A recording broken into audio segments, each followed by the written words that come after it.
Hello, welcome to Inkybay product customizers tutorial video. So today I am going to show you how to make a printing type default. Here you can see if I add a text on this product, from here you can see multiple printing type are assigned with this product. So let's say you want to make DTG print as your default printing type. For this you need to go to Inkybay dashboard. Now you need to click on products,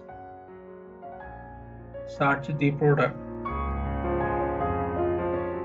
Now click on edit. Here you can see multiple printing type are assigned with this product.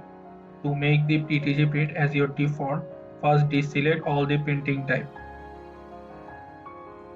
Now select the printing type that you want to make default. I am selecting TTG print and then the other printing type. So now if I go to the design lab again and reload the page,